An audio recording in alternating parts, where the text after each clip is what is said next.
कृष्णाय यादवेन्द्राय ज्ञानमुद्राय योगिने नाथार्गणेशाय नमो वेदान्तवेदिने रामाय रामभद्राय रामचन्द्राय वेधसे रघुनाथाय नाथाय सीताय पतये नमः मनोजवं मारुततुल्यवेगं जितेन्द्रियं बुद्धिमतां वरिष्ठं वातात्मजं वानरयोत्तमुख्यं श्रीरामदूतं शरणं प्रपद्ये।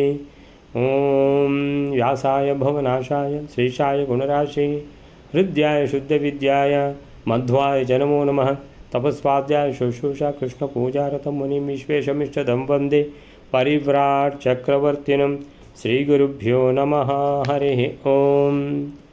ರುಕ್ಮಿಣಿ ಸ್ವಯಂವರ ಅಂತೇಳಿದರೆ ಈ ಸಲ ಕೃಷ್ಣನನ್ನು ಸದೆ ಬಡಿಬೇಕು ಅಂತ ತಿಳ್ಕೊಂಡು ಭಾಳ ಹುರುಪಿನಲ್ಲಿದ್ದರು ಜರಾಸಂಧಾದಿಗಳು ಅಂತೇಳಿದರೆ ಕೃಷ್ಣ ಬಂದರೆ ಮಾತಾಡಿಸ್ಲಿಕ್ಕೆ ಕೂಡುದು. ಯಾಕಂತೇಳಿದರೆ ನಾವೆಲ್ಲ ನಾನು ಮಗಧ ದೇಶದ ರಾಜ, ಪ್ರತಿಯೊಬ್ಬರಿಗೂ ಒಂದೊಂದು ದೇಶದ ರಾಜರು ಅಂತಿದ್ದಾರೆ. ಕೃಷ್ಣ ಯಾವ ದೇಶದ ರಾಜನೂ ಅಲ್ಲ, ಅವನಿಗೆ ಸೀಟು ಕೊಡಲಿಕ್ಕಿಲ್ಲ.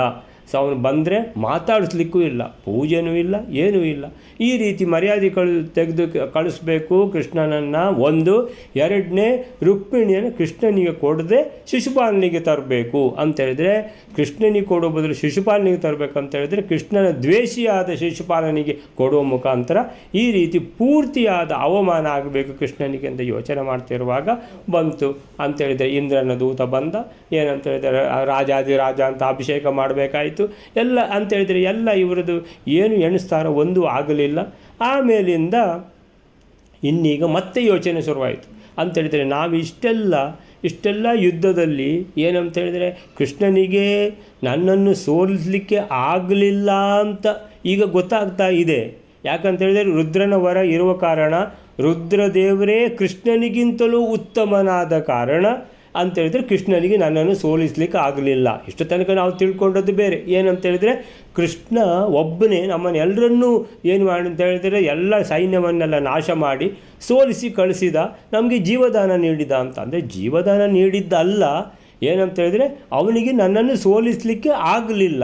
ಅಂದರೆ ಇದೊಂದು ಒಳ್ಳೆಯ ವಿಷಯ. ಈ ವಿಷಯ ಗೊತ್ತಾದರೂ ಕೂಡ ಈಗ ಕೃಷ್ಣ ಬಂದರೆ ರುಕ್ಮಿಣಿಯ ಇದೇನು, ಈಗ ರುಕ್ಮಿಣಿಯ ಸ್ವಯಂವರ ಇಲ್ಲ ಅಂತ ಆದರೂ ಏನು ಶಿಶುಪಾಲನಿಗೆ ಕೊಟ್ಟು ಮದುವೆ ಮಾಡೋದು ಅಂತ ಹೇಳ್ಕೊಂಡು ಅದು ವಿಷಯ ಈಗ ಗೊತ್ತಾದರೂ ಕೂಡ ಇವನು ಕೃಷ್ಣ ಬಂದು ನಮ್ಮನ್ನು ಸೋಲಿಸಿ ರುಕ್ಮಿಣಿಯನ್ನು ಅಪಹರಿಸಿಕೊಂಡು ತಗೊಂಡು ಹೋದರೆ ಏನು ಮಾಡೋದು? ಕೃಷ್ಣನನ್ನು ಸೋಲಿಸಲಿಕ್ಕೆ ನಮ್ಮಿಂದ ಆಗ್ತದ ಅನ್ನುವಂಥದ್ದು ಪುನಃ ಅವರಿಗೆ ಚಿಂತೆ ಕಾಡ್ತಾ ಇರುವಾಗ ಅಂತೇಳಿದರೆ ಬಹಳ ಚಿಂತಾಕ್ರಾಂತರಾಗಿ ಇಡೀ ಸಭೆಯಲ್ಲಿ ಎಲ್ಲರೂ, ಯಾರು ಜರಾಸಂಧನು ರಾಜರುಗಳು ಎಲ್ಲ ಈ ರೀತಿ ಶೋಕತಪ್ತರಾಗಿ ಕುಳಿತಿರುವಾಗ ಸಾಲ್ವ ಇನ್ನೊಂದು ಏನು ವಿಷಯ ಹೇಳಿದ ಅಂತೇಳಿದರೆ ಒಂದು ಉಪಾಯ ಹೊಳೆದಿದೆ. ಏನು ಉಪಾಯ ಅಂತೇಳಿದರೆ ಕೃಷ್ಣನನ್ನು ಇಲ್ಲದ ಹಾಗೆ ಮಾಡಲಿಕ್ಕೆ ಬೇರೆ ಕಡೆಯಲ್ಲಿ ಸಿದ್ಧತೆ ಆಗ್ತಾ ಇದೆ ಅಂತೇಳಿದರೆ ನಮ್ಮ ಸಮಸ್ಯೆ ಪರಿಹಾರ ಆಗ್ತಾ ಇದೆ. ಎಲ್ಲಿ ಇದು ಇದು ಯಾರಪ್ಪ ಅಂತೇಳಿದರೆ ಅದು ಅವರ ಪುರೋಹಿತರೇ ಅಂತ.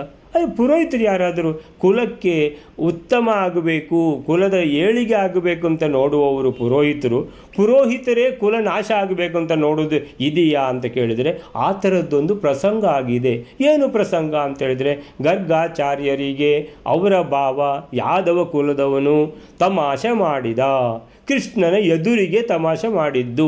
ಆದ್ದರಿಂದ ಇದು ಕೃಷ್ಣನ ಪ್ರಚೋದನೆಯಿಂದಲೇ ಆದದ್ದು.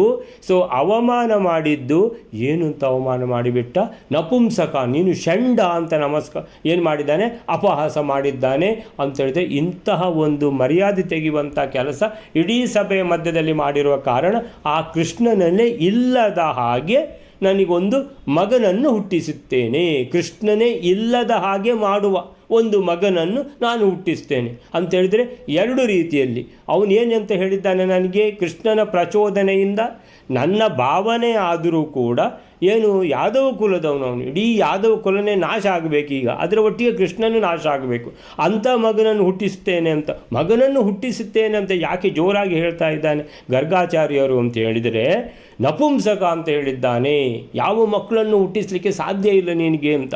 ಹಾಗಾದರೆ ನಾನು ಒಬ್ಬ ಮಗನನ್ನು ಮಗನನ್ನು ಹುಟ್ಟಿಸ್ತೇನೆ. ಎಂಥ ಮಗನನ್ನು ಅಂತೇಳಿದರೆ ನಪುಂಸಕ ಅನ್ನುವಂಥದ್ದು ಹೋಯ್ತಲ್ಲಿಗೆ, ಮಗನನ್ನು ಹುಟ್ಟಿಸ್ತೇನೆ ಅಂತ ಹೇಳಿದ ಕೂಡಲೇ ಆಮೇಲಿಂದ ಯಾರು ನಗಾಡಿದವರು, ಅದರಲ್ಲಿ ಮುಖ್ಯ ಯಾರು? ಶ್ರೀಕೃಷ್ಣ. ಅವನನ್ನೇ ಇಲ್ಲದ ಹಾಗೆ ಮಾಡುವಂಥ ಮಗ ನನಗೆ ಬೇಕು ಅಂತ ಹೇಳ್ಕೊಂಡು ಅಲ್ಲಿವರೆಗೆ ಸಿದ್ಧತೆ ಆಗಿದೆ ಗರ್ಗಾಚಾರ್ಯರದ್ದು. ಈ ಸುದ್ದಿ ಸಾಲ್ವ ಇವರಿಗೆಲ್ಲ ಹೇಳಿದಾಗ ಇವರ ಏನಂತ ಹೇಳಿದ್ರೆ ಮುಖದಲ್ಲಿ ಪುನಃ ಒಂದು ಗೆಲುವಿನ ನಗೆ ಒಂದು ಮೂಡುವಂತಹ ಪ್ರಸಂಗ ಇದೆ ಇಲ್ಲಿ ಅಂತ ಹೇಳುವಾಗ, ಇನ್ನು ಮುಂದೆ ಏನಾಯಿತು ಅಂತ ನೋಡುವ. ಸೊ ಈಗ ಎಷ್ಟಾಗಿದೆ? 77ನೇ ಶ್ಲೋಕ ಆಗಿದೆ. 78ನೇ ಶ್ಲೋಕ ಏನು ಹೇಳ್ತದೆ ಅಂತ ಹೇಳಿದರೆ, ಯತೋ ಹಿ ಕೃಷ್ಣ ಸಂಶ್ರಯಾತ್ ಬತಾಪಹಾಸಿತಾ ವಯಂ ಇತಿ ಬ್ರುವನ್ ವನಂ ಯಯೌ ತಪಶ್ಚ ಶೈವಮಾಚರತ್. ಯತೋ ಹಿ ಕೃಷ್ಣ ಸಂಶ್ರಯಾತ್ ಅಂತೇಳಿದರೆ ಇದೆಲ್ಲ ನಡೆದದ್ದು ಕೃಷ್ಣನ ಎದುರುಗಡೆನೇ. ಯತಃ ಇದೆಲ್ಲ ಯಾವುದು ನಡೆದಿದೆಯೋ, ಯತಃ ಕೃಷ್ಣ ಸಂಶ್ರಯಾತ್ ಶ್ರೀಕೃಷ್ಣನ ಆಶ್ರಯ ಇಲ್ಲದೆ ಹೀಗೆಲ್ಲ ನಡೀಲಿಕ್ಕೆ ಸಾಧ್ಯ ಇಲ್ಲ. ಅಲ್ಲ, ಕೃಷ್ಣ ಅಂತೇಳಿದರೆ ಕೃಷ್ಣನಿಗೆ ಆ ಯಾದವ ಕುಲಕ್ಕೆ ಪುರೋಹಿತರಿಗೆ ಗರ್ಗಾಚಾರ್ಯರು. ಸೊ ಪುರೋಹಿತರಿಗೆ ಕೃಷ್ಣ ಏನು ಈ ರೀತಿ ಅಪಹಾಸ ಮಾಡಿಯಾನೋ ಅನ್ನುವಂಥದ್ದು ಒಂದು ನಿಮಿಷ ಆದರೆ ಯೋಚನೆ ಮಾಡಿದ್ದಾರೆ ಗರ್ಗಾಚಾರ್ಯರು ಅಂತೇಳಿದರೆ ಇಲ್ಲ, ಯೋಚನೆಯೇ ಮಾಡಲಿಲ್ಲ. ಸ್ಟ್ರೈಟಾಗಿ ಕೃಷ್ಣನೇ ಇದು ತಮಾಷೆ ಮಾಡಿದ್ದು. ಹಾಗಾದರೆ ಏನು ಕಾರಣ ಇದು? ಈ ರೀತಿ ಆಗುವಂಥದ್ದು ಇದೆಯಾ ಅಂತ ಕೇಳಿದರೆ ಅದಕ್ಕೆ ಹೇಳೋದು ಅಸುರಾವೇಶ ಆಗಿದೆ ಗರ್ಗಾಚಾರ್ಯರಿಗೆ.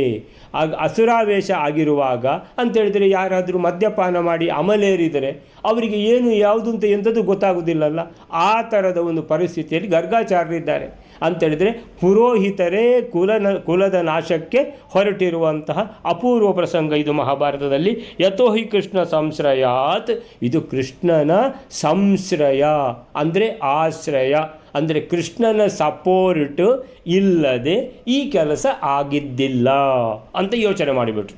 ಅಂದರೆ ಅವರೇ ಯೋಚನೆ ಮಾಡೋದು, ಅವರೇ ತೀರ್ಮಾನ ಮಾಡೋದು, ಯಾರ ಹತ್ರ ಕೇಳಲಿಕ್ಕೂ ಹೇಳಲಿಕ್ಕೂ ಮನನ ಮಾಡಲಿಕ್ಕೆಲ್ಲ ಏನಿಲ್ಲ. ಸೊ ಯತೋ ಹಿ ಕೃಷ್ಣ ಸಂಶ್ರಯಾತ್ ಬತ ಅಂತೇಳಿದರೆ ಅಯ್ಯೋ ಈ ಥರ ಆಗಿಬಿಡ್ತಲ್ಲ. ಬತ ಅಪಹಾಸಿತಾ ವಯಂ, ನಾವು ಅಪಹಾಸ್ಯಕ್ಕೆ ಗುರಿಯಾಗಿ ಬಿಟ್ಟದ್ದಲ್ಲ, ಇಡೀ ಸಭೆಯಲ್ಲಿ ಮರ್ಯಾದೆ ಹೋಯ್ತಲ್ಲ ಅಂತೇಳ್ಕೊಂಡು ಗರ್ಗಾಚಾರ್ಯರಿಗೆ ಏನಾಗ್ತಾ ಇದೆ, ಕ್ರೋಧದಿಂದ ಒಳಗಿಂದ ನೋವಾಗ್ತಾ ಇದೆ, ನರಳುತ್ತಾ ಇದ್ದಾರೆ, ಕೋಪದಿಂದ ಕೆಂಡದಾಗಿಬಿಟ್ಟಿದ್ದಾರೆ ಗರ್ಗಾಚಾರ್ಯರು. ವಯಂ ಅಪಹಾಸಿತ, ಅಯ್ಯೋ ಅಯ್ಯೋ ಅಂತ. ಬತ ಅಂದರೆ ಅಯ್ಯೋ ಹೀಗಾಯ್ತಲ್ಲ ಅಂತ, ಅಯ್ಯೋ ಹೀಗಾಯ್ತಲ್ಲ. ವಯಂ ಅಪಹಾಸಿತ ಅಂತೇಳಿದರೆ ಹಸಿತ ಅಂದರೆ ನಗುವುದು, ಅಪಹಾಸಿತ ಅಂದರೆ ಅವಮಾನ ಆಗುವ ಹಾಗೆ ಎಲ್ಲರೂ ನಕ್ಕು ಬಿಟ್ಟರೆ ಅಂತೇಳಿದರೆ ಏನಾಯಿತು, ಎಲ್ಲ ಹೇಸಿಗಾಗಿ ಬಿಡ್ತು ಇಡೀ ಸಭೆಯಲ್ಲಿ. ಏನು ಅಂತ ಹೇಳಿ ನಕ್ಕರು, ಷಂಡ ಅಂತೇಳಿ ನಕ್ಕು ಬಿಟ್ರಲ್ಲ ಅಂತೇಳಿದರೆ ಬಹಳ ಗರ್ಗಾಚಾರ್ಯರಿಗೆ ಏರಿ ಹೋಗಿದೆ. ಇತಿಬ್ರುವನ್, ಈ ರೀತಿ ಆ ಕೋಪದಿಂದ ಕೆಂಡಾಮಂಡಲಾಗಿರುವಂತಹ ಗರ್ಗಾಚಾರ್ಯರು ಇತಿಬ್ರುವನ್ ಹೀಗೆ ಹೇಳಿ, ಅವನ ಸಂಶ್ರಯ ಇಲ್ಲದೆ ಈ ಕೆಲಸ ಆಗಿದ್ದಿಲ್ಲ. ಕೃಷ್ಣ ಸಂಶ್ರಯಾತ್ ಅಂತೇಳಿದರೆ ಅಂದರೆ ಅದರಿಂದಲೇ ಆದದ್ದು. ಆದ್ದರಿಂದ ಅಪಹಾಸಿತ, ನನ್ನನ್ನು ಅಪಹಾಸ್ಯಕ್ಕೆ ಒಳಗೆ ಮಾಡಿ ನನ್ನನ್ನು ಇಡೀ ಸಭೆಯಲ್ಲಿ ಮರ್ಯಾದೆ ತೆಗೆದು ಬಿಟ್ಟದ್ದು ಇದು ಅವನೇ ಕಾರಣ. ಅವನನ್ನು ಇಲ್ಲದಾಗೆ ಮಾಡಿಬಿಡಬೇಕು, ಅಂಥ ಮಗನನ್ನು ಹುಟ್ಟಿಸಬೇಕು ಅಂತ ಹೇಳಿಬಿಟ್ಟು ಇತಿ ಬ್ರುವನ್, ಈ ರೀತಿ ಹೇಳುತ್ತಾ ವನಮ್ಯಯೌ, ಕಾಡಿಗೆ ಹೋದರು. ಕಾಡಿಗೆ ಹೋಗುವುದು ಯಾತಕ್ಕೆ? ಯಾವಾಗಲೂ ತಪಸ್ಸು ಮಾಡಲಿಕ್ಕೆ.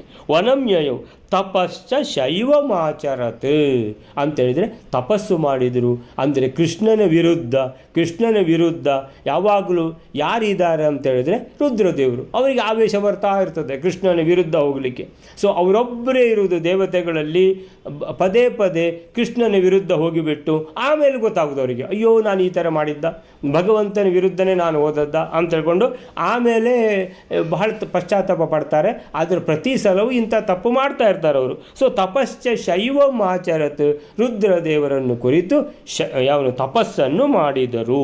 ಸೊ 78ನೇ ಶ್ಲೋಕಕ್ಕೆ ಏನು ಹೇಳ್ತಾರೆ ಅಂತ ಹೇಳಿದ್ರೆ, 78ನೇ ಶ್ಲೋಕ ಏನು ಹೇಳ್ತಾರೆ ಅಂದರೆ, ಅವನು ಹಾಗೆ ಅಂದರೆ ನನ್ನ ಭಾವನೆ ನನ್ನನ್ನು ಅಪಹಾಸ ಮಾಡಲು, ಅಪಹಾಸಿತ ಅಂದರೆ ಇದಕ್ಕೆ ಕೃಷ್ಣನ ಬಲವೇ ಕಾರಣ ಅಲ್ಲವೇ?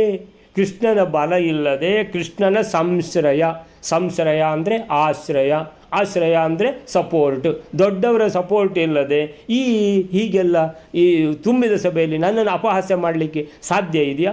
ಅವನದು ಸಪೋರ್ಟ್ ಇದ್ದೇ ಮಾಡಿದ್ದು. ಅಂದರೆ ಆ ರೀತಿ ಎಲ್ಲ ಏನಂತೇಳಿದರೆ ಎಣಿಸಿಕೊಂಡು ಬಿಡೋದು. ಸೊ ಎಣಿಸಿಕೊಂಡು ಈ ರೀತಿ ಹಿಂಸೆ ಕೊಡುವಂಥವರು ಬಹಳ ಜನ ಇದ್ದಾರೆ ಈ ಪ್ರಪಂಚದಲ್ಲೂ, ಬಹಳ ಸಿಗ್ತಾರೆ ನಿಮಗೆ. ಅಂದರೆ ಅವರಿಗೆ ನಿಜವಾಗಿ ಏನು ಅಂತ ಗೊತ್ತೇ ಇಲ್ಲ, ಏನೋ ಒಂದು ಭ್ರಮೆ, ಇಲ್ಲ ಇದು ಇವನಿಂದ ಆದದ್ದು ಅಂತ, ಇವನೇ ಮಾಡಿದ್ದು ಅಂತ. ಅವನಿಗೆ ಶಿಕ್ಷೆ ಕೊಡಲಿಕ್ಕೆ ಶುರುವಾಯಿತು. ಅಂದರೆ ಅದು ಯಾವಾಗ ಗೊತ್ತಾಗ್ತದೋ ಅಲ್ಲ, ಗೊತ್ತಾಗದೆ ಸತ್ತೋಗಿಬಿಡ್ತಾರೋ ಎಷ್ಟೋ ಸಮಯ, ಅದು ಹಾಗೆ ಅದೇ ಕೋಪದಲ್ಲಿ ಸತ್ತೋಗಿರ್ತಾರೆ. ಅಂದರೆ ಸತ್ತೋಗೋ ತನಕನೂ ಗೊತ್ತಾಗೋದಿಲ್ಲ ಅವರಿಗೆ. ಅಂದರೆ ಈ ಜನ ಏನೂ ಮಾಡಲಿಲ್ಲ, ಸುಮ್ಮನೆ ಅವರ ಮೇಲೆ ಕೋಪ ಮಾಡಿದ್ದು ಅಂತ ಗೊತ್ತೇ ಆಗೋದಿಲ್ಲ. ಸೊ ಹೀಗೆ ಇತಿ ಬ್ರುವನ್, ಈ ರೀತಿ ನುಡಿಯುತ್ತಾ, ಗರ್ಗಮುನಿ ವನಮ್ಯಯೌ, ನುಡಿಯುತ್ತಾ ಅಂದರೆ ಬ್ರುವನ್ ಇತಿ ಬ್ರುವನ್, ಗರ್ಗಮುನಿ ಕಾಡಿಗೆ ತೆರಳಿದ. ಗರ್ಗಾಚಾರ್ಯರು ಕಾಡಿಗೆ ಹೋದರು. ವನಮ್ಯಯೌ ತಪಶ್ಚ ಶೈವಂ ಆಚರತ್. ಸೊ ಆಚರತಾಂ ಆಚರನ್. ತುಂಬ ಜನ ತಪಸ್ಸು ಮಾಡಿದರೆ ಆಚರನ್ ಅಂತ ಬರ್ತದೆ, ಒಬ್ಬರೇ ತಪಸ್ಸು ಮಾಡಿದರೆ ಆಚರತ್. ಶೈವಂ ಅಂದರೆ ರುದ್ರದೇವರನ್ನು ಕುರಿತು, ಶಿವ ಶೈವಂ. ಆಮೇಲೆ ತಪಶ್ಚ ಅಂತೇಳಿದರೆ ತಪಸ್ಸನ್ನು ಮಾಡಲಿಕ್ಕೆ ವನಮ್ಯಯೌ ಕಾಡಿಗೆ ಹೋದರು. ಸೊ ಇದು ಮಾಡಿದ್ಯಾರೋ ಆ ಶಿಕ್ಷೆ ಯಾರಿಗೋ, ಈ ರೀತಿ ನಕ್ಕಿದ್ದು ಯಾದವರಾದರು ಅಂತೇಳಿದರೆ ಅವರು ನಕ್ಕಿದ್ದು ಹೌದಲ್ವಾ? ಹೌದು, ನಕ್ಕಿದ್ದು ಹೌದು. ಸೊ ಯಾದವರಾದರು, ಅವರು ಹಾಗೆ ನಗಲು ಅವರಿಗಿದ್ದ ಕೃಷ್ಣನ ಬಲವೇ ಕಾರಣ ಅಂತ ಊಹಿಸಿಕೊಂಡ್ರು ಗರ್ಗಾಚಾರ್ಯರು. ಅದಕ್ಕಾಗಿ ಕೃಷ್ಣನ ಮೇಲೆ ಸೇಡು ತೀರಿಸಿಕೊಳ್ಳಲಿಕ್ಕೆ ಶುರುವಾಗಿ ಆಯಿತು. ಅಂತೇಳಿದರೆ ಅವನನ್ನು ಕೊಲ್ಲುವುದು ಅಂತ. ನೋಡಿ ಎಲ್ಲಿವರೆಗೆ ಅಂತ. ಈಗ ಕೃಷ್ಣನೇ ಅದು ಅವರಿಗೆ ಸಪೋರ್ಟ್ ಮಾಡಿದ್ದು ಹೌದೋ ಅಲ್ವಾ ಅಂತ ಯಾವ ರೀತಿಯಲ್ಲಾದರೂ ಅವರಿಗೆ ಕನ್ಫರ್ಮ್ ಆಗಿದೆಯಾ? ಆಗಲಿಲ್ಲ. ಆಗದಿದ್ದರೂ ಕೃಷ್ಣನೇ ಮಾಡಿಸಿದ್ದು ಅಂತ ಎಣಿಸ್ಕೊಂಡ್ಬಿಟ್ಟು ಕೃಷ್ಣನನ್ನು ಕೊಲ್ಲಿಸಲಿಕ್ಕೆ ರೆಡಿಯಾಗಿಬಿಟ್ಟಿದ್ದಾರೆ. ಎಂಥ ಒಂದು ನೋಡಿ, ಮಹಾಭಾರತದಲ್ಲಿ ಇಲ್ಲಿ ನಡೆಯುವಂಥ ಏನು ಘಟನೆಗಳಿದೆಯೋ ಅದೆಲ್ಲ ಮಹಾಭಾರತದಲ್ಲಿ ನಡೆದಿರ್ತದೆ. ಮಹಾಭಾರತದಲ್ಲಿ ನಡೆಯದೇ ಇರುವಂಥದ್ದು ಇಲ್ಲಿ ನಡೀಲಿಕ್ಕೆ ಸಾಧ್ಯ ಇಲ್ಲ. ಅಂತೇಳಿದರೆ ಇಲ್ಲಿ ನಡೆಯುವಂಥ ಎಲ್ಲವೂ ಕೂಡ ಮಹಾಭಾರತದಲ್ಲಿ ನಡೆದದ್ದೇ ಅನ್ನುವಂಥದ್ದಕ್ಕೆ ಇದು ಇನ್ನೊಂದು ಉದಾಹರಣೆ. ಸೊ ಹೀಗೆ ಈ ಗರ್ಗಾಚಾರ್ಯರು ಮೂಲತಃ ವಿಷ್ಣು ಭಕ್ತರಲ್ವ, ಶ್ರೀಕೃಷ್ಣನಿಗೆ ಯಾದವ ಕುಲಕ್ಕೆ ಪುರೋಹಿತರಲ್ವ. ಸೊ ಈ ರೀತಿ ತಮ್ಮ ದುಷ್ಟ ಉದ್ದೇಶದ ಸಾಧನೆಗಾಗಿ ರುದ್ರದೇವರನ್ನು ಕುರಿತು ತಪಸ್ಸು ಮಾಡ್ತಾ ಇದ್ದಾರೆ. ನೋಡಿ ಅವಸ್ಥೆ ಎಲ್ಲಿದೆ ಅಂತೇಳಿದರೆ, ರುದ್ರದೇವರು ಯಾರು ಶ್ರೀಕೃಷ್ಣನ ಪರಿವಾರವೋ, ಬ್ರಹ್ಮದೇವರು ರುದ್ರದೇವರು ಎಲ್ಲ ಶ್ರೀಕೃಷ್ಣಂದೇ ಪರಿವಾರ. ಅದೇ ಪರಿವಾರದವರೊಬ್ಬರನ್ನು ಒಬ್ಬನು ಹಿಡ್ಕೊಂಡು ಆ ಪರಿವಾರದ ಯಾರು ಬಾಸ್ ಇದ್ದಾರೆ ಅವರನ್ನೇ ಕೊಲ್ಲಿಸಲಿಕ್ಕೆ ಪ್ರಯತ್ನ ಮಾಡೋದು, ಇದು ಸಹ ಇಲ್ಲಿ ನಡೀತಾ ಇದೆ, ಇದು ಸಹ ನಡೀತದೆ ಹೀಗೆ. ಸೊ ಆಯ್ತಲ್ಲ. ಸೊ ಅದೇ ರೀತಿಯಲ್ಲಿ ಶಿವನನ್ನು ಆರಾಧಿಸ್ತಾ ಇದ್ದಾರೆ. ಹರಿದ್ವೇಷವು ಹರಾದಿ ಇತರ ದೇವತೆಗಳನ್ನು ಸರ್ವೋತ್ತಮರೆಂದು ತಿಳಿದು ಆರಾಧಿಸುವ ಇನ್ನೊಂದು ದುಷ್ಪ್ರೇರಣೆ ಅಂತೇಳಿದರೆ, ಶಿವನೇ ಉತ್ತಮ ಎಲ್ಲರಿಗಿಂತ, ಕೃಷ್ಣನಿಗಿಂತಲೂ ಶಿವನೇ ಉತ್ತಮ ಅಂತ ಏನು ಅದು ಆ ರಾಕ್ಷಸ ಆವೇಶದಿಂದ ಗೊತ್ತಾದದ್ದು. ಇಲ್ಲಿದ್ದರೆ ಗರ್ಗಾಚಾರ್ಯರು ಅಂತೇಳಿದರೆ ತುಂಬ ಒಳ್ಳೆಯ ಭವಿಷ್ಯ ಹೇಳುವವರು. ಶ್ರೀಕೃಷ್ಣ ಅಂತೇಳಿದರೆ ದೇವರು ಅಂತ ಹೇಳಿದ್ದೇ ಗರ್ಗಾಚಾರ್ಯರು. ಯಾರಿಗೆ? ಅವನಿಗೆ, ಕೃಷ್ಣನ ಸಾಕು ತಂದೆ ಯಾರಿದ್ದಾನೆ? ನಂದಗೋಪನಿಗೆ. ಸೊ ಕೃಷ್ಣ ಅಂತೇಳಿದರೆ ಯಾರು ಅಂತ ತಿಳ್ಕೊಂಡಿದ್ದೀರಿ? ಶ್ರೀಮನ್ನಾರಾಯಣನೇ ಕೃಷ್ಣ ಅಂತ ಬಾಯ್ಬಿಟ್ಟು ಹೇಳಲಿಲ್ಲ, ಹಾಗೆ ಸ್ವಲ್ಪ ಗೋಲ್ಮೋಲಾಗಿ ಅದನ್ನೇ ಹೇಳಿಬಿಟ್ಟಿದ್ದಾರೆ. ಅಂದರೆ ಆ ನಾರಾಯಣನೇ ಇಲ್ಲಿ ಅವತಾರ ಮಾಡಿ ಬಂದದ್ದು, ನಂದಗೋಪ ಇದು ನಿನ್ನ ಅಹೋಭಾಗ್ಯ ಅಂತ ಹೇಳಿದವರೇ ಗರ್ಗಾಚಾರ್ಯರು. ಅಂಥ ವಿಶೇಷ ಜ್ಞಾನಿಯಾದ ಗರ್ಗಾಚಾರ್ಯರ ಪ್ರಸಂಗ ಎಲ್ಲಿಗೆ ಬಂದಿದೆ? ಏನೋ ಭ್ರಮೆಯಲ್ಲಿ ತಿಳ್ಕೊಂಡು ಯಾರೋ ತಮಾಷೆ ಮಾಡಿದರು ಅಂತ ಆ ಭಗವಂತನನ್ನೇ ಇಲ್ಲವಾಗಿಸುವ ತನಗೆ ಮಗ ಬೇಕು ಅಂತ ಹೊರಟಿದ್ದಾರೆ. ಎಂಥ ವಿಪರ್ಯಾಸ ಅಂತ ನಾವು ಆಲೋಚನೆ ಮಾಡ್ಬೋದು. ಸೊ ಅಲ್ಲಿಗೆ ಈಗ 78ನೇ ಶ್ಲೋಕ ಮುಗೀತು. 79ನೇ ಶ್ಲೋಕ. ಸಚೂರ್ಣಂ ಆಯಸಂ ತ್ವದನ್ ದದರ್ಶ ಚಾಬ್ದದ ಶಿವಂ ಚ ಅಬ್ದತ ಶಿವಂ ವರಂ ತತೋಭಿಪೇದಿವಾನ್ ಸುತಂ ಹರೇಃ ಅಭಾವದಂ ಸಚೂರ್ಣಂ ಆಯಸಂ. ಆ ಗರ್ಗಾಚಾರ್ಯರು ರುದ್ರ ಸಂಬಂಧಿಯಾದ ತಪಸ್ಸನ್ನು ಮಾಡುತ್ತಾ ಲೋಹ ಸಂಬಂಧಿಯಾದ ಚೂರ್ಣವನ್ನು ತಿನ್ನುತ್ತಾ 1 ವರ್ಷ ಮಾತ್ರದಿಂದ ರುದ್ರನನ್ನು ಕಂಡರು. ಆ ರುದ್ರನಿಂದ ಶ್ರೀಕೃಷ್ಣನ ಅಭಾವವನ್ನು ಕೊಡತಕ್ಕ ಪುತ್ರರೂಪವಾದ ವರವನ್ನು ಹೊಂದಿದರು. ಸೊ ಸ ಅಂತೇಳಿದರೆ ಗರ್ಗಾಚಾರ್ಯರು. ಚೂರ್ಣಂ ಆಯಸಂ. ಚೂರ್ಣ ಅಂತೇಳಿದರೆ ನಮಗೆ ಗೊತ್ತಲ್ಲ, ನಾವೆಲ್ಲ ಆಯುರ್ವೇದದ್ದು ಸ್ವಲ್ಪ ಆದರೂ ನಾವೆಲ್ಲ ಸಣ್ಣದಿರುವಾಗ ಆದರೂ ಅಟ್ಲೀಸ್ಟ್ ಮದ್ದು ತಗೊಂಡವ್ರೆ. ಚೂರ್ಣ ಅಂದರೆ ಸುದರ್ಶನ ಚೂರ್ಣ ಅಂತ ಭಯಂಕರ ಫೇಮಸ್ ಅದು. ಚೂರ್ಣ ಅಂದರೆ ಪುಡಿ. ಸೊ ಚೂರ್ಣ. ಸೊ ಯಾವ ಚೂರ್ಣ ಗರ್ಗಾಚಾರ್ಯರು ತಿಂದದ್ದು ತಪಸ್ಸು ಮಾಡಲಿಕ್ಕೆ ಅಂದರೆ ಆಯಸಂ. ಆಯಸಂ ಅಂದರೆ ಕಬ್ಬಿಣದ ಪುಡಿ. ಆಯಸ ಅಂದರೆ ಕಬ್ಬಿಣ. ಸೊ ಕಬ್ಬಿಣದ ಪುಡಿ ತಿಂದರು ಅಂತೇಳಿದರೆ ರುದ್ರದೇವರು ಸುಮ್ಮನೆ ಮೆಚ್ಚಿಬಿಡ್ತಾರಾ? ಸೊ ರುದ್ರದೇವರನ್ನು ಮೆಚ್ಚಿಸಲಿಕ್ಕೆ ಕೆಲವರು ಒಂಟಿ ಕಾಲಲ್ಲಿ ನಿಂತು ತಪಸ್ಸು ಮಾಡೋದು ಏನೆಲ್ಲ ಮಾಡ್ತಾರೆ. ಸೊ ಇವರಿಗೆ ಏನು ಬೇರೆ ಏನೂ ಹೊಳಿಲಿಲ್ಲ, ಕಬ್ಬಿಣದ ಪುಡಿ ತಿನ್ನಲಿಕ್ಕೆ ಶುರು ಮಾಡಿದರು. ಕಬ್ಬಿಣದ ಪುಡಿ. ಸೊ ಚೂರ್ಣಂ ಆಯಸಂ, ಕಬ್ಬಿಣದ ಪುಡಿಯನ್ನು ತಿಂದರು. ತು ಅದನ್ ಅಂದರೆ ತು ಅಂದರೆ ಅವ್ರು ತಿನ್ನೋದು ಏನು ಗೊತ್ತಿದೆಯಾ? ಕಬ್ಬಿಣದ ಪುಡಿ. ಹಾಗೆ ತು ಅಂತೇಳಿದರೆ ಬಹಳ ಆಶ್ಚರ್ಯ ಅಂತೇಳಿದರೆ ಎಂಥ ಒಂದು ಸಂಗತಿ ನೋಡಿ. ಆಯಸಂ ಚೂರ್ಣಂ ತು ಅದನ್. ಅದನ್ ಅಂದರೆ ತಿಂದರು. ತ್ವದನ್ ಅಂತಿದೆಯಲ್ಲ, ತು ಅದನ್ ಅಂತ ಅದು. ತು ಅದನ್ ಅಂತೇಳಿದರೆ, ತು ಅಂತೇಳಿದರೆ ನೋಡಿ ಮಾರ್ರೆ, ತು ಅಂದರೆ ಹಾಗೆ ನೋಡಿ ಮಾರ್ರೆ, ಅವ್ರು ಏನು ತಿಂದದ್ದು ನೋಡಿದರೆ ಕಬ್ಬಿಣದ ಪುಡಿ ತಿಂದದ್ದು. ಈ ಮಕ್ಕಳೆಲ್ಲ ಮಣ್ಣು ತಿನ್ನೋದಿಲ್ವ ಆ ಥರ. ಸೊ ತು ಅದನ್. ಅದನ್ ಅಂದರೆ ತಿಂದರು. ಅತ್ತಿ ತಿನ್ನುವುದು, ಅತ್ತಿ. ಸೊ ಯಾರು ತಿಂತಾರೋ ಅತ್ತಿ. ಅತ್ತಿ ಅಂತ ಹೇಳುವವರಿಗೆ ಅನ್ನ ಅಂತ ಬಂದದ್ದು ಅಲ್ಲಿಂದ, ತಿನ್ನುವಂಥದ್ದು ಅತ್ತಿ. ಯಾವುದು ಅತ್ತಿಯೋ ಅದು ಅನ್ನ ಅಂತ. ಸೊ ಹಾಗೆ. ಸೊ ಅದನ್ ಅಂದರೆ ತಿಂದರು. ಅದನ್ ತಿನ್ನುತ್ತಾ ದದರ್ಶ ಚ ಅಬ್ದತ ಶಿವಂ. ದದರ್ಶ ಅಂದರೆ ರುದ್ರದೇವರ ಸಾಕ್ಷಾತ್ಕಾರ ಆಯಿತು ಅಂತ. ನೋಡಿದರು. ದದರ್ಶ ನೋಡಿದರು. ಯಾರನ್ನು? ಶಿವಂ, ರುದ್ರದೇವರನ್ನು. ಅಂದರೆ ಎಷ್ಟು ಸಮಯ ತಗೊಂಡ್ರು ಅಂತ ಹೇಳಿದರೆ ಚ ಅಬ್ದತಃ. ಚಾಬ್ದತಃ ಅಂದರೆ ಚ ಅಬ್ದತಃ. ಅಬ್ದತಃ ಅಂದರೆ ಅಬ್ದ ಅಂದರೆ 1 ವರ್ಷ. ಅಬ್ದತಃ ಅಂತೇಳಿದರೆ 1 ವರ್ಷದ ಅವಧಿಯಲ್ಲಿ ರುದ್ರದೇವರನ್ನು ಸಾಕ್ಷಾತ್ಕಾರ ಮಾಡಿಸೇ ಕೊಂಡು ಬಿಟ್ಟರು. ಯಾರು? ಗರ್ಗಾಚಾರ್ಯರು. 1 ವರ್ಷದಲ್ಲಿ ಈ ಕಬ್ಬಿಣದ ಪುಡಿ ಮಾತ್ರ, ಅಂದರೆ ಬೇರೆ ಯಾವ ಆಹಾರ ಇಲ್ಲ. ಅಂದರೆ ಕಬ್ಬಿಣದ ಪುಡಿ ತಿಂದು ಬದುಕಿದ್ರಲ್ಲ ಇವರು. ಸೊ ಬದುಕಿ 1 ವರ್ಷ ಬದುಕಿದ್ದಾರೆ. ಕಬ್ಬಿಣದ ಪುಡಿ ಮಾತ್ರ ತಿಂದು 1 ವರ್ಷ ಬದುಕಿದ್ದು ಅಂತೇಳಿದೆ. 1 ವರ್ಷದಿಂದ ಕಬ್ಬಿಣದ ಪುಡಿಯೇ ತಿಂತಾ ಇದ್ದಾನೆ ನನ್ನ ಭಕ್ತ ಅಂತ ರುದ್ರದೇವರು ದರ್ಶನ ಕೊಟ್ಟಿದ್ದಾರೆ. ಕೇಳಿದ್ದಾರೆ, ಏನು ವರ ಬೇಕು ಗರ್ಗಾಚಾರ್ಯರೇ ಅಂತ ಕೇಳಿದ್ದಕ್ಕೆ ವರಂ ತತಃ, ಅಲ್ಲಿಂದ ವರಂ ವರವನ್ನು ಅಭಿಪೇದಿವಾನ್, ಏನು ಪಡೆದಿದ್ದಾರೆ, ಅಭಿಪೇದಿವಾನ್. ಸೊ ಏನಂತ? ಸುತಂ ಹರೇಹೆ ಅಭಾವದಂ. ಫಸ್ಟ್ ಏನು? ನಪುಂಸಕ ಅಂತ ಹೇಳಿದ್ದಾನಲ್ಲ, ನಾನು ಮಗನನ್ನು ಪಡಿಬೇಕು ಅಂದರೆ ಸುತಂ, ನನಗೆ ಮಗ ಬೇಕು ಒಂದು. ಎರಡನೇದ್ದು ಯಾರದು? ನಕ್ಕಿದ್ದು ಯಾರು? ಯಾದವರು. ಯಾದವರು ಅಂತೇಳಿದರೆ ಯಾದವರಲ್ಲಿ ಯಾರು ಮುಖ್ಯ ಇಂಪಾರ್ಟೆಂಟ್? ಯಾರದ್ದು ಆಶ್ರಯ, ಸಂಶ್ರಯ ಯಾರದು? ಹರಿದ್ದು. ಹರಿ ಅಂದರೆ ಕೃಷ್ಣ. ಓ ಕೃಷ್ಣನ ಸಂಶ್ರಯ, ಅವನನ್ನು ಇಲ್ಲದಾಗೆ ಮಾಡಬೇಕಲ್ವಾ ಅಂತ ಮಗ ಬೇಕು. ಮಗ ಬೇಕು ಅಂತ ಫಸ್ಟಿಗೆ ಸುತಂ. ಆಮೇಲೆ ಹರೇಹೇ ಅಭಾವದಂ. ಅಭಾವ ಅಂದ್ರೇನು? ಇಲ್ಲ ಅಂತ. ಸೊ ಹರಿ ಅಂತೇಳಿದರೆ ಯಾರು? ಕೃಷ್ಣ. ಕೃಷ್ಣನನ್ನು ಇಲ್ಲ ಅಂತ ಹೇಳುವ ಮಗ ಬೇಕು. ಕೃಷ್ಣನನ್ನು ಇಲ್ಲ ಅಂತ ಹೇಳುವ ಮಗ ಅಂದರೆ ಅದು ಹೇಗೆ ಅಂತ ಹೇಳಿದರೆ, ಕೃಷ್ಣ ಹುಟ್ಟಿದ್ದಾನೆ, ಕೃಷ್ಣ ಬೆಳೆದಿದ್ದಾನೆ, ಭಾರಿ ಸುಮಾರೆಲ್ಲ ಕೆಲಸ ಮಾಡಿದ, ನಿನ್ನೆವರೆಗಿದ್ದ, ಇವತ್ತು ಇಲ್ಲ ಅಂತ. ಎಲ್ಲೋದ? ಇಲ್ಲ ಗೊತ್ತಿಲ್ಲ ಅಂತ.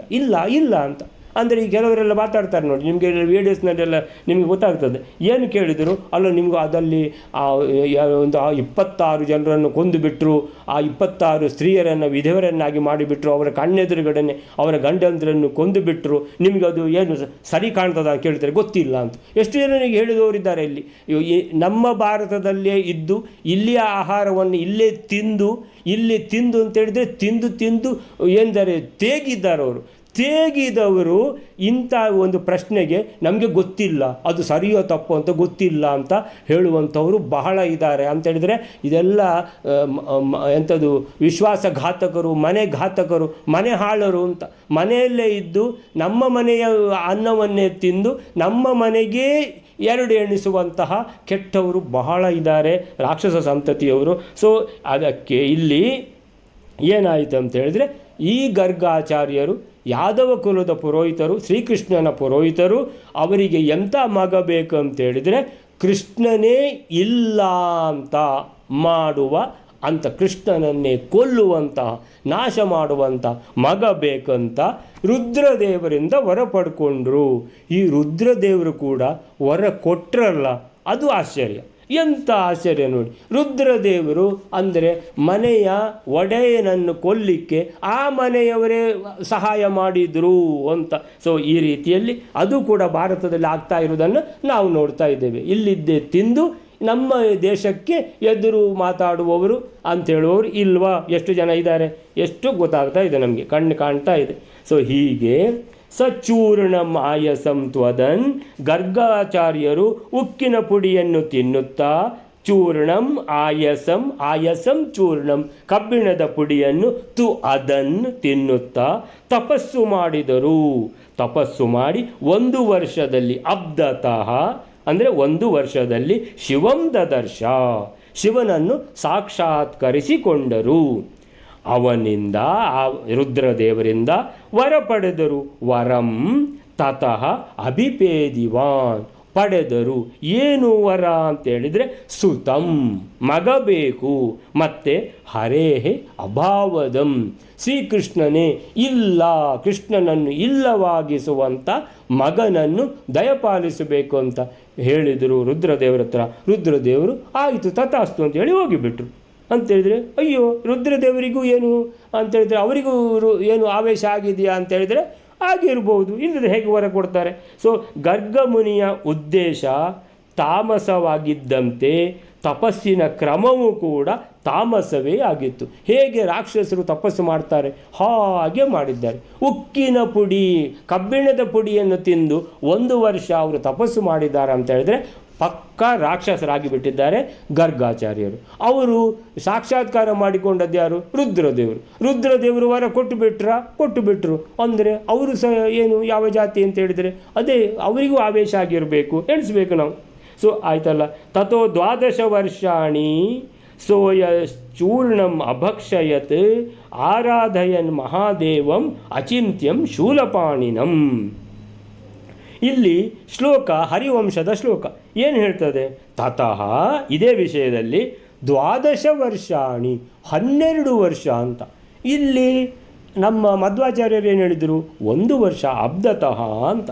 ಸೊ 12 ವರ್ಷಾಣಿ ಸಹ ಅಯಂ ಅಯಶ್ಚೂರ್ಣಂ ಅಭಕ್ಷಯತ್. ಅಯಶ್ಚೂರ್ಣ ಅಂದರೆ ಅಯಸ್ ಅಂದರೆ ಕಬ್ಬಿಣದ ಪುಡಿಯನ್ನು ತಿನ್ನುತ್ತಾ ಈ ಗರ್ಗಾಚಾರ್ಯರು ಆರಾಧಯನ್ ಮಹಾದೇವಂ, ರುದ್ರದೇವರನ್ನು ಆರಾಧಿಸಿ, ಅಚಿಂತ್ಯಂ ಶೂಲಪಾಣಿನಂ ಅಂತ ಹೇಳಿದರೆ ಆ ಶೂಲವು ಕೈಯಲ್ಲಿರುವಂಥ ತ್ರಿಶೂಲವನ್ನು ಕೈಯಲ್ಲಿ ಹಿಡಿದ ರುದ್ರದೇವರನ್ನು ಸಾಕ್ಷಾತ್ಕರಿಸಿಕೊಂಡರು ಅಂತ ಹೇಳ್ತಾ ಇದೆ. ಅಂದರೆ ಏನು ಹೇಳ್ತಾ ಇದ್ದಾರೆ? 12 ವರ್ಷಾಣಿ. 12 ವರ್ಷಾಣಿ ಅಂದರೆ 12 ವರ್ಷ ತಪಸ್ಸು ಮಾಡಿದ್ದಾರೆ ಅಂತ. ಅದಕ್ಕೆ ಅಂತೇಳಿದರೆ ಕೆಲವು ಎಲ್ಲ ಗ್ರಂಥಗಳಲ್ಲಿ, ಕೆಲವು ಗ್ರಂಥಗಳಲ್ಲಿ 12 ವರ್ಷಾಣಿ ಅಂತ ಉಂಟು, ಕೆಲವು ಇನ್ನೊಂದು ಗ್ರಂಥದಲ್ಲಿ 12 ಮಾಸಾಣಿ ಅಂತ ಉಂಟು. ಅದಕ್ಕೆ ಮಹಾಭಾರತ ತಾತ್ಪರ್ಯ ನಿರ್ಣಯ ಮಧ್ವಾಚಾರ್ಯರು ಬರೆದದ್ದು ಏನಂತ ಹೇಳಿದರೆ ಅದಕ್ಕೆಲ್ಲ ನಿರ್ಣಯ ಅದು 12 ವರ್ಷ ಅಲ್ಲ, ಅಬ್ದತಃ 1 ವರ್ಷದಲ್ಲಿ ತಪಸ್ಸು ಮಾಡಿ ಅವರು ಈ ವರವನ್ನು ಪಡ್ಕೊಂಡಿದ್ದಾರೆ ಅಂತ ನಿರ್ಣಯ ಇರುವುದು. ಅದಕ್ಕೋಸ್ಕರನೇ ಆದ್ದರಿಂದ ನಮಗೆ ನಮ್ಮ ಭಾಗ್ಯ ಏನಂತ ಹೇಳಿದರೆ ಎಲ್ಲೆಲ್ಲ ಸಂಶಯ ಬರ್ತದೋ ಅಲ್ಲೆಲ್ಲ ಮಧ್ವಾಚಾರ್ಯರು ಇಡೀ ರಾಮಾಯಣದ ಮತ್ತು ಮಹಾಭಾರತದ ಎಲ್ಲ ಸಂಶಯಗಳನ್ನು ಈ ಗ್ರಂಥದ ಮೂಲಕ ನಾವೀಗ ಏನು ಓದ್ತಾ ಇದ್ದೇವೋ ಆ ಗ್ರಂಥದ ಮೂಲಕ ಎಲ್ಲ ನಿವಾರಿಸಿದ್ದಾರೆ. ಅದಕ್ಕೋಸ್ಕರ ಅದಕ್ಕೆ ಹೆಸರು ಮಹಾಭಾರತ ತಾತ್ಪರ್ಯ ನಿರ್ಣಯ ಅಂತ. ಸೊ ನಿರ್ಣಯ ಕೊಟ್ಟಿದ್ದಾರೆ. 12 ವರ್ಷ ಅಲ್ಲ, ಅದು 12 ಮಾಸ ಅಂದರೆ 1 ವರ್ಷ ಅಂತ ಹೇಳ್ಕೊಂಡು. ಹೀಗೆ 79ನೇ ಶ್ಲೋಕ ಮುಗೀತು. 79 ಶ್ಲೋಕ 79ನೇದಾದ್ಮೇಲೆ ಈಗ 80ನೇ ಶ್ಲೋಕ. ಸ ವಿಷ್ಣು ದೈವತೋಪಿ ಸನ್ ಪ್ರವಿಷ್ಟ ಉಲ್ಬಣಾಸುರೈಃ ವ್ಯಧಾತ್ ಹರೇಃ ಪ್ರತೀಪಕಂ ವ್ರತಂಚ ನೈಷ್ಟಿಕಂ ಜಹೌ. ಸ ಅಂತೇಳಿದರೆ ಆ ಗರ್ಗಾಚಾರ್ಯರು ವಿಷ್ಣುವೇ ದೇವತೆಯಾಗಿ ಉಳ್ಳವರಾದರೂ ಕ್ರೂರರಾದ ದೈತ್ಯರಿಂದ ಪ್ರವಿಷ್ಟರಾದವರಿಗೆ ಶ್ರೀಹರಿಯ ವಿರೋಧವನ್ನು ಮಾಡಿದರು. ನೈಷ್ಠಿಕ ಬ್ರಹ್ಮಚರ್ಯ ವ್ರತವನ್ನು ಬಿಟ್ಟರು. ಬ್ರಹ್ಮಚರ್ಯ ವ್ರತವನ್ನು ಬಿಟ್ಟರು. ಯಾಕೆ? ಮಗ ಬೇಕಲ್ಲ. ಈಗ ಬ್ರಹ್ಮಚರ್ಯ ಹಿಡ್ಕೊಂಡು ಆಗ್ತದ? ಮಗ ಬೇಕಂತ ಹೇಳಿದ್ಮೇಲೆ. ಸೊ ಸ ವಿಷ್ಣು ದೈವತ. ಗರ್ಗಾಚಾರ್ಯರು ಸ್ವಭಾವತಃ ಅಂತೇಳಿದರೆ ನಿಜವಾಗಿ ಏನವರು? ವಿಷ್ಣು ಭಕ್ತರು, ಮಹಾವಿಷ್ಣು ಭಕ್ತರವರು. ಯಾರು? ಗರ್ಗಾಚಾರ್ಯರು. ಯಾದವ ಕುಲಕ್ಕೆ ಪುರೋಹಿತರು. ಸ ವಿಷ್ಣು ದೈವತೋಪಿ ಅಂತೇಳಿದರೆ ಈ ಏನಾಗ್ತದೆ, ಪ್ರತಿಯೊಬ್ಬರಿಗೂ ಕೂಡ ಪ್ರಾರಬ್ಧ ಕರ್ಮ ಅಂತ ಇದೆ. ಅವರವರು ಅಂದರೆ ಪಡ್ಕೊಂಡು ಬಂದದ್ದು ಅಂತ. ಅಂದರೆ ಜನ್ಮ ಜನ್ಮಾಂತರಗಳಲ್ಲಿ ನಾವು ಮಾಡಿದ ಕರ್ಮ ಏನಿದೆ ಅದರ ಫಲ ನಾವು ಅನುಭವಿಸಲೇಬೇಕು. ಯಾವುದಾದ್ರೂ ಒಂದು ರೀತಿಯಲ್ಲಿ ಬಂದು ನಮ್ಮನ್ನದು ಕಾಡ್ತದೆ. ಕೆಲವರಿಗೆ ಹುಷಾರಿಲ್ಲ ಅಂತೇಳಿದರೆ ಹುಷಾರಿಲ್ಲ ಅಂತ ಅನಾರೋಗ್ಯದ ಮುಖಾಂತರ ಕಾಡ್ತದೆ. ಒಬ್ಬರೊಬ್ಬರಿಗೆ ಒಂದೊಂದು ರೀತಿಯಲ್ಲಿ ಕಾಡ್ತದೆ. ಅಂದರೆ ಒಬ್ಬರೊಬ್ಬರಿಗೆ ಒಂದೊಂದು ಚಿಂತೆಯೇ ಇಲ್ಲದ ಮನುಷ್ಯನೇ ಇಲ್ಲ. ಒಬ್ಬರೊಬ್ಬರಿಗೆ ಒಂದೊಂದು ರೀತಿ ಚಿಂತೆ ದೇವರು ಕೊಟ್ಟಿರ್ತಾರೆ. ಯಾಕಂತೇಳಿದರೆ ಇದು ಆ ಚಿಂತೆ ಅನ್ನುವಂಥದ್ದು ಅವ್ರದ್ದೇ ಪ್ರಾರಬ್ಧ ಕರ್ಮದ ಫಲವನ್ನು ಅವರು ಅನುಭವಿಸುವಂಥದ್ದು. ಈಗ ನಾನು ಏನು ಚಿಂತೆಯನ್ನು ಅನುಭವಿಸ್ತಾ ಇದ್ದೇನೋ ಅದು ನನ್ನ ಪ್ರಾರಬ್ಧ ಕರ್ಮದ ಫಲ ಬಿಟ್ಟು ಇನ್ನೊಬ್ಬರ ಪ್ರಾರಬ್ಧ ಕರ್ಮದ ಫಲವನ್ನು ನಾನು ಅನುಭವಿಸುವುದಿಲ್ಲ. ಭಗವಂತ ಯಾರಿಗೂ ಕೂಡ ಅವರವರದನ್ನೇ ಅವರವರಿಗೆ ಕೊಡ್ತಾನೆ. ಬೇರೆ ಏನು ಅಷ್ಟು ಸಹ ಕರೆಕ್ಟ್ ಅಂದರೆ ಕರೆಕ್ಟ್. ಭಗವಂತನಿಗೆ ಎಲ್ಲಿಯೂ ಕನ್ಫ್ಯೂಷನ್ ಆಗೋದು, ಒಬ್ಬರದ್ದು ಇನ್ನೊಬ್ಬರಿಗೆ ಕೊಡೋದು ಅದೆಲ್ಲ ಭಗವಂತನ ಹತ್ರ ಇಲ್ಲವೇ ಇಲ್ಲ. ಸೊ ಅಂತಹ ಅಂತೇಳಿದರೆ ಈ ಗರ್ಗಾಚಾರ್ಯರಿಗೂ ಏನಾಗಿದೆ ಅಂತೇಳಿದರೆ ಪೂರ್ವಜನ್ಮದ ಪೂರ್ವ ಎಷ್ಟು ಜನ್ಮದ ಕರ್ಮ ಫಲವೋ ಏನೋ ಅಂತಹ ವಿಷ್ಣು ಭಕ್ತರಿಗೆ ಇಂಥ ಒಂದು ಪ್ರಸಂಗ ಬಂದುಬಿಡ್ತು. ಇಷ್ಟೇ ಅಲ್ಲ, ಇನ್ನು ಮುಂದೆ ಉಂಟು ಭಾಳ ಕತೆ. ಎಷ್ಟು ಅನಾಚಾರಕ್ಕೆ ಹೋಗಿಬಿಡ್ತದೆ ಅಂತ ಹೇಳ್ಕೊಂಡು ಒಂದು ಸಲ ನಾವೊಂದು ಅನಾಚಾರದ ಒಂದು ಸ್ಟೆಪ್ ಇಟ್ಟರೆ ಮತ್ತೆ ಉಳಿದ ಎಲ್ಲ ಸ್ಟೆಪ್ಗಳು ಅನಾಚಾರದ ದೊಡ್ಡ ಬಾವಿಗೆ ಬೀಳುವಂಥದ್ದೇ. ಸೊ ಸ ವಿಷ್ಣು ದೈವತೋಪಿ, ಈ ಗರ್ಗಾಚಾರ್ಯರು ಮಹಾವಿಷ್ಣು ದೈವತ, ಮಹಾವಿಷ್ಣು ಭಕ್ತವರು ಆದರೂ ಪ್ರವಿಷ್ಟ ಉಲ್ಬಣಾಸುರೈಹಿ. ಉಲ್ಬಣ ಅಂತೇಳಿದರೆ ಬಹಳ ದೊಡ್ಡ, ಅಸುರೈಹಿ ಪ್ರವಿಷ್ಟ, ದೊಡ್ಡ ಅಸುರ ಅವರ ಒಳಗೆ ಏನು ಮಾಡಿದ್ದಾನೆ? ಆವೇಶ ಆಗಿಬಿಟ್ಟಿದ್ದಾನೆ. ಪ್ರವಿಷ್ಟ ಅಂತೇಳಿದರೆ ಸೇರಿಕೊಳ್ಳುವುದು, ಪ್ರವೇಶ ಮಾಡಿದ್ದಾನೆ. ಅಸುರ ಪ್ರವೇಶ ಮಾಡಿಕೊಂಡಿದ್ದಾನೆ ಅಂದರೆ ಇದೆಲ್ಲ ಮಾತಾಡೋದು ಅಸುರ ಮಾತಾಡೋದು, ಗರ್ಗಾಚಾರ್ಯರಲ್ಲ ಅಂತೇಳಿದರೆ. ಮದ್ಯಪಾನ ಮಾಡಿದವರು ಏನೇನೋ ಮಾತಾಡ್ತಾ ಇರ್ತಾರೆ. ಅಂತೇಳಿದರೆ ರೋಡ್ ನನ್ನ ಮೇಲೆ ಹೋಗ್ತಾ ಉಂಟು ಅಂತ, ಅವರು ರೋಡಿನ ಮೇಲೆ ಹೋಗೋದೋ ರೋಡ್ ಅವರ ಮೇಲೆ ಹೋಗೋದೋ ಗೊತ್ತಾಗೋದಿಲ್ಲ ಅವರಿಗೆ. ಅವರು ಎಣಿಸ್ಕೊಳ್ತಾರೆ ರೋಡೇ ನನ್ನ ಮೇಲೆ ಹೋಗೋದು ಅಂತ. ಅಂತೇಳಿದರೆ ಅಸುರ ಅಂದರೆ ಮದ್ಯ ಅಂತೇಳುವ ಅಸುರ ಅವರ ತಲೆ ಒಳಗೆ ಹೋಗಿಬಿಟ್ಟಿದ್ದಾನೆ, ಏರಿಬಿಟ್ಟಿದ್ದೆ. ಏರಿ ಅವರಿಗೆ ಏನು ಅಂತಲೇ ಗೊತ್ತಾಗ್ತಾ ಇಲ್ಲ. ಸೊ ಹಾಗೆ ಸನ್ ಪ್ರವಿಷ್ಟ ಉಲ್ಬಣಾಸುರೈಹಿ, ಗರ್ಗಾಚಾರ್ಯರ ಏನಂತೇಳಿದರೆ ಶರೀರದಲ್ಲಿ ಯಾರು ಪ್ರವೇಶ ಮಾಡಿದ್ದಾರೆ ಅಂದರೆ ಉಲ್ಬಣನಾದ, ಉಲ್ಬಣ ಅಂದರೆ ಮಹಾಕ್ರೂರಿಯಾದ ಅಸುರೈಹಿ, ಅಸುರರಿಂದ ಪ್ರವೇಶ ಆಗಿದೆ, ಅಸುರಾವೇಶ ಆಗಿದೆ ಅಂತೇಳಿದರೆ ಕ್ರೂರ ಅಸುರಾವೇಶ, ಮಹಾ ಕೆಟ್ಟ ಅಸುರಾವೇಶ ಆಗಿದೆ ಯಾರಿಗೆ? ಗರ್ಗಾಚಾರ್ಯರಿಗೆ. ಆದ್ದರಿಂದ ವ್ಯಧಾತ್ ಹರೇಹ ಪ್ರತೀಪಕಂ, ಆದ್ದರಿಂದ ಅಂತಹ ಮಹಾನ್ ವಿಷ್ಣು ಭಕ್ತನಾದ ಗರ್ಗಾಚಾರ್ಯರು ಇವತ್ತು ಸಾಕ್ಷಾತ್ ವಿಷ್ಣುವಿಗೆ ಎದುರು ಹೋಗ್ತಾ ಇದ್ದಾರೆ. ವ್ಯಧಾತ್ ಮಾಡಿದರು, ವ್ಯಧಾತ್ ಹರೇಹೇ, ವ್ಯಧಾತ್ ಹರೇಹೇ, ವ್ಯಧಾಧರೇಹೇ, ಗೆ ದಾ ಬಂದು ಮತ್ತೆ ಧಾ ಬರ್ತದೆ. ಸೊ ವ್ಯಧಾತ್ ಹರೇಹೇ. ಸೊ ವ್ಯಧಾತ್ ಅಂದರೆ ಮಾಡಿದರು, ವ್ಯಧಾತ್. ಹರೇಹೇ ಪ್ರತೀಪಕಂ ಅಂದರೆ ಮಹಾವಿಷ್ಣು ಯಾರು? ಶ್ರೀಮನ್ನಾರಾಯಣನೇ ಆ ಶ್ರೀಕೃಷ್ಣ. ಆ ಶ್ರೀಕೃಷ್ಣನ ಪ್ರತೀಪಕಂ, ವಿರೋಧವನ್ನು, ಪ್ರತೀಪಕಂ ಅಂದರೆ ವಿರೋಧ, ದ್ವೇಷ, ವೈರ ಎಲ್ಲ. ಆಮೇಲೆ ಈ ಎಲ್ಲದಕ್ಕೂ ಒಂದೇ ಅರ್ಥ. ವಿರೋಧ ಅಂದರೂ ಅದೇ, ದ್ವೇಷ ಅಂದರೂ ಅದೇ, ವೈರ ಅಂದರೂ ಅದೇ, ವೈರತ್ವ ಅಂದರು. ಸೊ ಯಾರ ವೈರತ್ವ ಮಾಡ್ತಾ ಇದ್ದಾರೆ? ಯಾರ ಭಕ್ತನೋ ಅವನದೇ ವೈರತ್ವ ಮಾಡ್ತಾ ಇದ್ದಾರೆ. ಎಂಥ ಆಶ್ಚರ್ಯ, ಎಂಥ ಒಂದು ರೀತಿ ಒಂದು ಬಂದುಬಿಡ್ತು. ವ್ಯಧಾತ್ ಹರೇಹ ಪ್ರತೀಪಕಂ ವ್ರತಂ ಚ ನೈಷ್ಠಿಕಂ ಜಹೌ. ಇಷ್ಟು ತನಕ ನೈಷ್ಠಿಕ ಬ್ರಹ್ಮಚಾರಿ ಆಗಿದ್ದರು ಗರ್ಗಾಚಾರ್ಯರು, ಮಹಾನ್ ಜ್ಞಾನಿಯಾಗಿದ್ದರು, ಅಪರೋಕ್ಷ ಜ್ಞಾನಿಯಾಗಿದ್ದರು. ಅಂತಹ ಗರ್ಗಾಚಾರ್ಯರಿಗೆ ಎಂಥ ಒಂದು ಪಾಡು ಬಂತು ಅಂತೇಳಿದರೆ ನಾಯಿ ಪಾಡು ಬಂದು ಬಿಡ್ತಲ್ಲ.